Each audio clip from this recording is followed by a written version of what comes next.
For today's classic interview, join me in going back to September of 2012. We've been doing a ton of former Scientologist type interviews over the last year. I want to go back to 2012 when I interviewed Shawn McCraney, a former Mormon. And the context then was sort of related to Mitt Romney, right? Could Mitt Romney even conceptually separate his Mormonism from being president if he were to have been elected just a month and a half after this interview was conducted? But there's so much other interesting stuff here. We're focusing on, we call both Scientology and Mormonism cults, although some people would call any organized religion a cult. Some people would say that Mormonism is not a cult, but that Scientology is. Some people would probably say neither is a cult. In any case, based on the guests we've interviewed who are really experts in the history of Mormonism, we generally think of Mormonism as a cult. And Shawn McCraney joined me and had so much insight into the inner workings of Mormonism and so much other stuff. So let's go back to September of 2012. Shawn McCraney, this week's classic interview. I'm joined by Shawn McCraney. He's a former Latter-day Saint of 40 years. He's now a non-denominational Christian pastor. He's also host of Heart of the Matter. You can find out more at hotm.tv. So Shawn, I've got a whole bunch of questions for you that were sent in by our audience, but before we get to those, let's just kind of set the scene here. Former Mormon, explain how that happened, what that means. Give us the background. I was a returned LDS missionary, married in the Los Angeles temple, active elders quorum president, high priest, 3 children, very engaged in the church. But I did not know my relationship to God. I didn't understand it, even though I knew Mormon doctrines really well. Long story short, in 1997, I had a roadside experience that altered my views of Mormonism. I came to know God in a different way and ultimately left Mormonism and went to theology school and became a pastor, wrote a book. And it turned into a television show in Salt Lake, moved from Southern California, and began hosting it. So it's interesting because after leaving the Mormon church, you moved to Salt Lake City, which is kind of, a lot of people might think that that's counterintuitive, don't you think? Yeah, except for Southern California has a very large LDS population. Most of the Western United States, there's a lot of LDS, so not so counterintuitive, maybe in the East, but not in the West. Okay, so then let's talk more specifically. How did your relationship to a lot of the people that were part of your life when you were in the LDS, did that change? In other words, were you seen differently? What was the reaction from within the Mormon church when you chose to leave?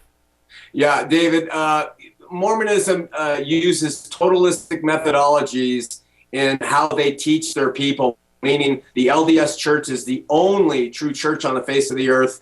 They are the only ones with priesthood authority from God, et cetera, et cetera.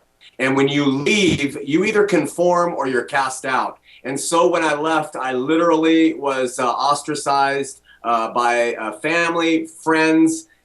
Basically, they don't come out against you. A couple people have. They essentially act like you're dead. So there's people in your own family, you're saying, that are no longer in touch with you because of your choice to leave? Absolutely. Okay, so when you see what's going on now with Mitt Romney and this presidential election, do you have any insights, do you have any thoughts about what Mitt Romney's religion means for his potential presidency that the average person who's not as familiar with the Mormon church just wouldn't know? Absolutely, David. And it's so amazing to me, especially how the evangelical, so-called evangelical church has suddenly held him up as a hero. They've turned a blind eye to what they once really understood, and that is, they used to compare a Mormon running for president to a Catholic, like John F. Kennedy. Well, it's the same thing. It is not the same thing. Mitt Romney, first and foremost, entered into an LDS temple. He raised his arm to the square, which to him means before God, angels, and everybody who saw him, and he swore allegiance to the LDS church and building it up first and foremost of everything he does in his life or will do in his life. It literally says what you have done or what you will do will go toward building up the Church of Jesus Christ of Latter-day Saints. The religion began with theocratic ideas. Joseph Smith, the founder, ran for president of the United States. Brigham Young controlled Utah Territory in a theocratic sense. They have long sought for theocratic control, and they will get it. Romney's allegiance will be to the prophet of the LDS Church and to his faith far before it will be to the presidency, unless he's a liar. And then he's lying to God, angels, and witnesses, and he's given his allegiance to the country. It's one way or another, the man will be proven deceptive. So let's think then about specifically what would that mean in terms of, for the average person who's maybe not that familiar with Mormon doctrine, how will this allegiance, this primary allegiance to the Mormon Church, be represented day to day in terms of either policy, or how will the average person see this if Mitt Romney is the president? They're too smart, and I don't think they will see it. But it will happen subtly. First of all, Mormonism will gain inroads and roots internationally. It will proliferate internationally where the tenets of the faith are not as well known as they are in the United States.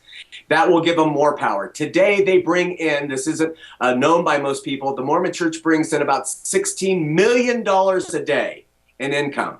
They are probably the most cash-rich church on the face of this earth. Now, to some people that would say, well, they know how to manage money. Let's put a man in office. But they don't realize the fallout. That Mormonism and Mormon industry, Mormon-led people will begin to get contracts like they've done in Utah for years. There's a buddy system that isn't seen. It's through their priesthood, and it will have an effect in the long term. Now, to non-Christian people, they probably don't care. But from my perspective, it's heinous. Let's talk about a couple of other things that have kind of come up as controversies that a lot of people want to know about. One question that I got from Dal was, have you ever been involved or personally seen this retroactive or posthumous baptism into the Mormon Church, which has been so controversial, allegedly involved also the President Obama's mother who passed away? What do you know about that? It's endemic to Mormonism. They believe in saving their dead by going and doing genealogy, baptizing people who have passed on vicariously through somebody who stands in their place. It's part of their total control, and so they've had no care for who they've posthumously baptized or done temple rites for. They do it for everybody because they honestly believe that they have the thing that needs to convert the entire world. Additionally, David, Romney's place here is very much being hailed in closed circles of Mormonism as a fulfillment of a prophecy that has long existed. They call it the White Horse Prophecy. The Constitution states will hang by a thread, and the Mormon elders will come in and save it. They are viewing Romney coming and taking office as a fulfillment of that long discussed prophecy. Okay, and then last thing, there's a couple of these Mormons for Obama groups or Mormon Democrat groups that are getting a little bit of news. You see them on Facebook, you see them here and there. On the whole, is there going to be any significant Mormon population that is not going to support Mitt Romney? No. No. Just no, that's not it. It's just mostly going to go for Romney. No. No, I mean, there's a certain, I mean, like any religious institution, there's little different segments and sects within Mormonism. There's some intellectual groups. There's some groups that really want homosexuality to be embraced by the church. Some of those groups might vote for Obama, but they might represent 0.5% of the LDS population, active population. All right. We've been speaking with Shawn McCraney, former Latter-day Saint of 40 years, now a non-denominational Christian pastor. You can check out his television show, Heart of the Matter, at HOTM.TV.